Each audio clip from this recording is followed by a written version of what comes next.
இன்றைக்கி நம்ம class 9 CBSE ஃபிசிக்ஸில் வந்து சாப்டர் 8 மோஷன் இதில் உள்ள நியூமெரிக்கல் ப்ராப்ளம்ஸ், அதாவது எக்ஸாம்பிள் சம்ஸ் எல்லாமே வந்து பார்க்கலாம். An object travels 16 meter in 4 seconds and then another 16 meter in 2 seconds. What is the average speed of object? இப்போ இதில் வந்து ஒரு ஆப்ஜெக்ட் வந்து ட்ராவல் ஆகுது 16 மீட்டர் இன் 4 செகண்ட்லேயும், இன்னொரு ஆப்ஜெக்ட் வந்து 16 மீட்டர் இன் 2 செகண்ட்ஸில் வந்து ட்ராவல் ஆகுது. இதோட ஆவரேஜ் ஸ்பீடு தான் வந்து கேட்குறாங்க. ஸோ டிஸ்டன்ஸ்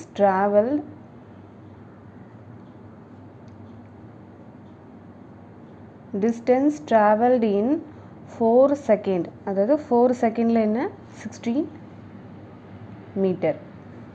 அதே மாதிரி அனதர் ஆப்ஜெக்டும் ட்ராவல் ஆகுதுல, ஸோ அதையும் நம்ம வந்து எழுதிக்கலாம். Distance travelled in 2 second is 16 metre. இப்போ இதில் வந்து ஆவரேஜ் ஸ்பீடு தான் வந்து கேட்குறாங்க. ஆவரேஜ் ஸ்பீடோட இது என்னது, total distance by total time. அப்போ டோட்டல் டிஸ்டன்ஸை வந்து பார்க்கலாம். Total distance travelled equal to 16 + 16 equal to 32 metre. இப்போ டோட்டல் டைமும் வந்து பார்க்கலாமா. டைம் வந்து என்ன கொடுத்துருக்குறாங்க, 4 செகண்ட் வந்து ஒரு ஆப்ஜெக்ட்டு, 2 செகண்ட் வந்து இன்னொரு ஆப்ஜெக்ட். ஸோ அதையும் வந்து எழுதிடணும். Total time taken equal to 4 second + 2 second equal to 6 second. இப்போ average speed of the object தான் கேட்குறாங்க. So average speed equal to total distance by total time. Total distance எவ்வளோ 32, total time வந்து 6. So இது வந்து 2 3s are 6, 2 1s are 2, 2 6 are, so 3 16, 3 5s are 15, 1.3 3s are 9, 1 3, so 5.3 metre per second. So average speed of the object எவ்வளோ 5.333 metre per second. Next example. The odometer of car reads 2000 km at the start of a trip and the 2400 km at the end of the trip. Took 8 hours. Calculate the average speed of car in km/h and meter/second. இது வந்து இது பண்ண சொல்கிறாங்க. இப்போ வந்து first வந்து அந்த ஓடோமீட்டரில் first start of the trip வந்து எத்தனை கிலோமீட்டர் காமிக்குது, 2000 கிலோமீட்டர் காமிக்குது. ஸோ இனிஷியல் டிஸ்டன்ஸ் வந்து எவ்வளோ, இனிஷியல் டிஸ்டன்ஸ் வந்து 2000 கிலோமீட்டர். இதுதான் start of the trip. End of the trip முடிஞ்சதுக்கப்புறம் எவ்வளோ காமிக்குது, 2400 kilometre. So final distance equal to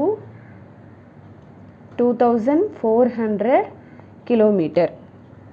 அப்போ டிஸ்டன்ஸ் கவர்டு எவ்வளோ டிஸ்டன்ஸ் வந்து இவங்க இது பண்ணியிருக்கிறாங்கங்கிறது எப்படி பார்க்கலான்னா, டிஸ்டன்ஸ் கவர்டு ஈக்குவல் டு இது ரெண்டையும் நம்ம மைனஸ் பண்ணாலே வந்துடும்.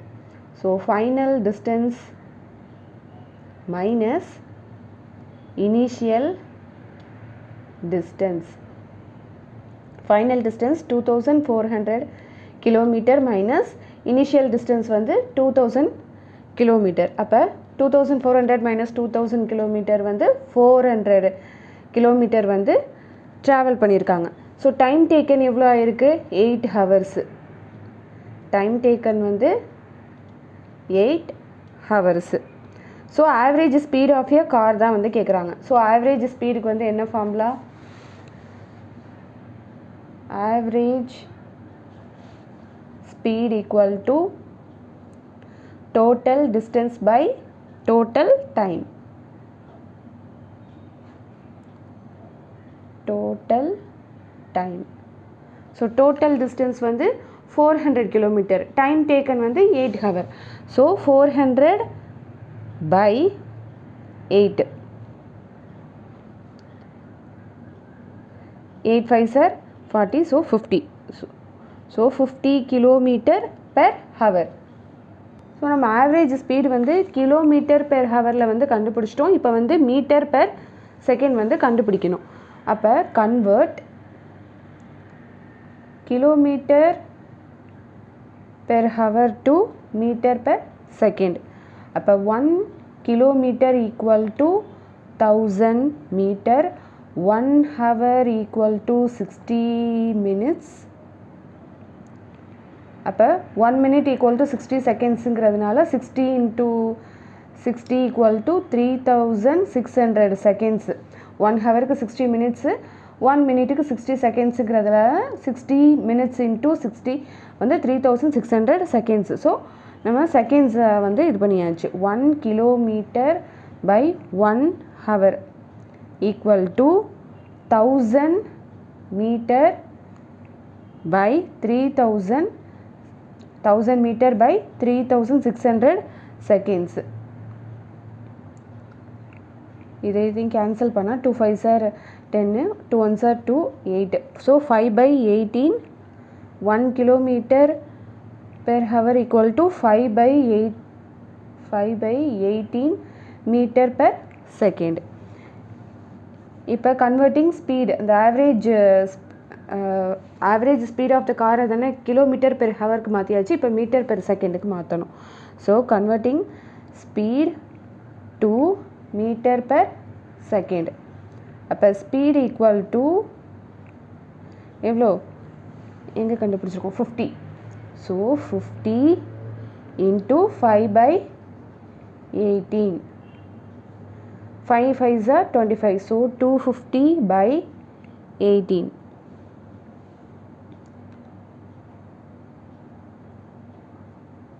18 1s are 18.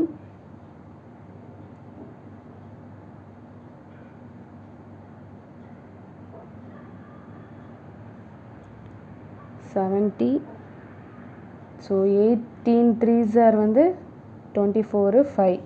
ஸோ 54 6 1 0 பாயிண்ட் வச்சா 0. 13 8s are 24 10. சரி, இது 13ல 18ல. So 18 8s are 64, 8 9 10 11 12 13 14 144. ஸோ மறுபடியும் அகெயின் 160 அந்த மாதிரி வரும். So 13.88 metre per second. 18ல் வந்து டிவைட் பண்ணனா 144, மறுபடியும் 60 வரும், 144 வரும். ஸோ அப்படியே போயிட்டே இருக்கும். So 13.88 metre per second. Next third example. Usha swims in a 90 meter long pool. She covers 180 meter in 1 minute by swimming from one end to the other back along the same straight path. Find the average speed and average velocity of Usha.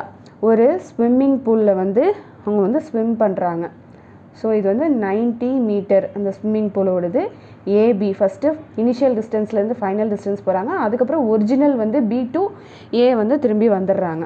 So length of the pool என்னது? 90 metre. Length of the pool equal to 90 metre. Time taken என்ன? 1 minute. Time taken 1 minute. மினிட்ஸை நம்ம எப்படியுமே வந்து செகண்ட்ஸாக convert பண்ணிடணும். So 60 seconds. Usha travels from, அவங்க வந்து என்ன ஒன் எண்டு டு அதர் எண்டுக்கு போயிடுறாங்க, ஏ டு பி போயிடுறாங்க. Again back to the same straight path, B to ஏவும் வந்துடுறாங்க. So Usha travels from A to B, A to B, then back from B to A. அப்போ இப்போ வந்து நம்ம speed என்னன்னு வந்து பார்க்கலாம். ஆவரேஜ் ஸ்பீடு ஃபஸ்ட்டு எவ்வளோ டிஸ்டன்ஸ் வந்து அவங்க வந்து ட்ராவல் பண்ணுறாங்கங்கிறத பார்க்கலாம். A to B plus B to A, அப்போ பி ஏன்னு வச்சுக்கலாமா? ஸோ 90 + 90 = 90 + 90 = 180. ஆவரேஜ் ஸ்பீடோட ஃபார்முலா வந்து ஆல்ரெடி நம்ம சொல்லியிருக்கோம், total distance by total time. So total distance எவ்வளோ? 180. டோட்டல் டைம் வந்து 60, அதாவது மினிட்ஸை வந்து நம்ம செகண்ட்ஸாக வந்து கன்வெர்ட் பண்ணிடணும். So 180/60, 6 3s are 18. So 3 m/s. இதில் வந்து அவங்க என்ன கேட்டிருக்காங்க? ஆவரேஜ் ஸ்பீட் ப்ளஸ் ஆவரேஜ் வெலாசிட்டியும் வந்து கேட்டிருக்காங்க. இப்போ நம்ம வந்து ஆவரேஜ் ஸ்பீட் மட்டும் தான் நம்ம வந்து கண்டுபிடிச்சிருக்கிறோம். ஆவரேஜ் ஸ்பீடோட ஃபார்முலா வந்து டோட்டல் டிஸ்டன்ஸ் டோட்டல் டைம். இது தெரிஞ்சாலே நமக்கு வந்து ஆவரேஜ் ஸ்பீடு வந்து கண்டுபிடிச்சிடலாம். ஸோ இப்போ ஆவரேஜ் வெலாசிட்டியும் வந்து கேட்குறாங்க. ஸோ ஆவரேஜ் வெலாசிட்டினா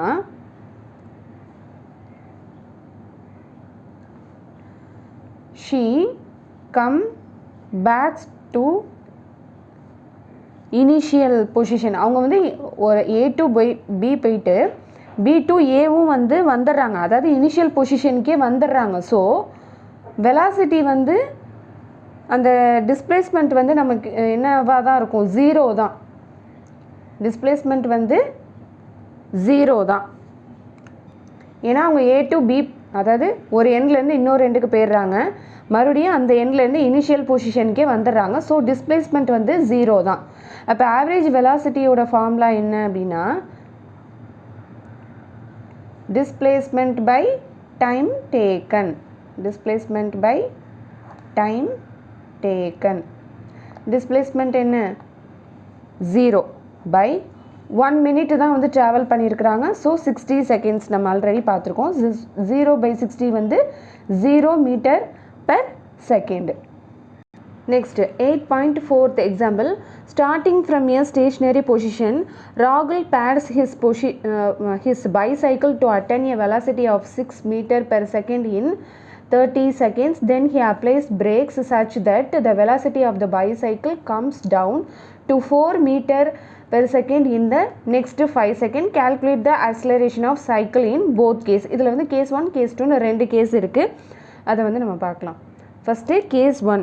ஃபஸ்ட்டு அந்த ராகுல் pedals his bicycle to attain velocity. First வந்து ஸ்டேஷ்னரி பொசிஷனில் இருந்தால், ஸ்டேஷ்னரி பொசிஷன்னா ரெஸ்ட்டில் இருந்து தான் வந்து ட்ராவல் ஆகுது. ஸோ ஹீ ஸ்டார்ட், அதாவது ராகுல் இங்கே ஸ்டார்ட் ஃப்ரம் ஸ்டேஷ்னரி பொசிஷன், ரெஸ்ட்டில் இருந்து தான் வந்து ட்ராவல் ஆகுது. And attend speed of 6 m/s in 30 seconds. 6 m/s in 30 seconds. Stationery பொசிஷனில் இருந்து தான் அந்த ஸ்பீடு வந்து இன்க்ரீஸ் ஆகுது. எவ்வளோ? 30 செகண்ட்ஸ்க்கு. அப்போ ஸ்டேஷ்னரி, அதாவது ரெஸ்ட்டில் இருந்து தானே இதாகுது. ஸோ இனிஷியல் வெலாசிட்டி வந்து ரெஸ்ட்டில் தான் இருக்குது. அப்போ 0. அப்போ U = 0 m/s. ஃபைனல் வெலாசிட்டியை வந்து என்னன்னு சொல்லுவோம்னா V அப்படின்னு சொல்லுவோம். V = 6 m/s. இப்போ டைம் டேக்கன் எவ்வளோ? 30 seconds. So time taken equal to T = 30 seconds. இப்போ நம்ம வந்து ஆக்ஸலரேஷன் கண்டுபிடிச்சிடலாமா? இவங்க வந்து கால்குலேட் த ஆக்ஸலரேஷன் தான் சொல்கிறாங்க. ஸோ ஆக்ஸலரேஷன் என்ன? இது acceleration = final velocity V - U/T தான் இதோட formula. So final velocity minus initial velocity by time. Final velocity எவ்வளோ? 6. இனிஷியல் வெலாசிட்டி வந்து 0, டைம் வந்து 30. V - U/30. ஆக்ஸலரேஷனோட ஃபார்முலா என்ன? Final velocity minus initial velocity, அதாவது V - U/T. 6 - 0 வந்து 6 தான். So 6/30. 6 1s are 6, 6 5s are 30. அப்போ 5 1 0 பாயிண்ட் வச்சுட்டு இங்கே 5 2s are 10. அப்போ 0.2 மீட்டர் பெர் செகண்ட் ஸ்கொயர். அடுத்து கேஸ் 2 வந்து பார்க்கலாமா. தென் he applies the brakes of the velocity bicycle comes down to 4 meter per second in the next 5 seconds. இதுக்கும் வந்து நம்ம acceleration தான் கண்டுபிடிக்கணும். So case 2 he applies brakes. He applies brakes such that velocity of bicycle comes down to இங்க என்னது 4 meter per second in next 5 second. இதில் வந்து இப்போ நம்ம ஃபைனல் வெலாசிட்டி கண்டுபிடிச்சிருக்கிறோம்ல, இந்த ஃபைனல் வெலாசிட்டி இருக்குல்ல, இங்கே வந்து இனிஷியல் வெலாசிட்டி ஆயிரும். ஸோ ஃபஸ்ட்டு தான் வந்து நமக்கு வந்து ஸ்டேஷ்னரி பொசிஷனில் இருக்குது, அதனால நம்ம 0ன்னு போட்டோம். இங்கே வந்து இனிஷியல் வெலாசிட்டி என்னது, இந்த ஃபைனல் வெலாசிட்டி தான் இந்த செகண்ட் கேஸில் initial velocity. So 6 metre per second. நமக்கு இங்கே நல்லா புரிஞ்சுக்கோங்க, இங்கே வந்து ஃபஸ்ட்டு வந்து ரெஸ்ட்டில் இருக்குது. ஸோ அதனால் இனிஷியல் வெலாசிட்டி வந்து 0. இப்போ ஃபைனல் வெலாசிட்டி இங்கே வந்து 6 இருக்குது, ஆல்ரெடி ட்ராவலில் தான் இருக்குது. ஸோ மோஷனில் தான் இருக்கிறதுனால செகண்ட் கேஸில் இனிஷியல் வெலாசிட்டி u வந்து 6. அப்போ இங்கே ஃபைனல் வெலாசிட்டி எவ்வளோ, 4. v = 4 metre per second. Time taken என்ன, 5 செகண்ட்ஸு. ஸோ இப்போ ஆக்ஸலரேஷன் கண்டுபிடிச்சிடலாமா. Acceleration = final velocity minus initial velocity by time. So final velocity எவ்வளோ, 4 minus initial velocity 6 by time taken 5. v minus u by t ன்னு போட்டுக்கோங்க. v னா final velocity, u னா initial velocity. So அதை போட்டுக்கோங்க. equal to minus 2 by 5. 5 2 0 பாயிண்ட்டுன்னு வச்சோன்னா -0.4 metre per second square. So first case வந்து ஆக்ஸலரேஷன் இன் கேஸ் 1க்கு வந்து 0.2 metre per second square. Case 2க்கு வந்து -4 மீட்டர் பெர் செகண்ட் ஸ்கொயர். இது வந்து ஆக்ஸலரேஷன், இது மைனஸுங்கிறதுனால நம்ம வந்து ரெட்டார்டேஷன் அப்படின்னு வந்து சொல்லுவோம்.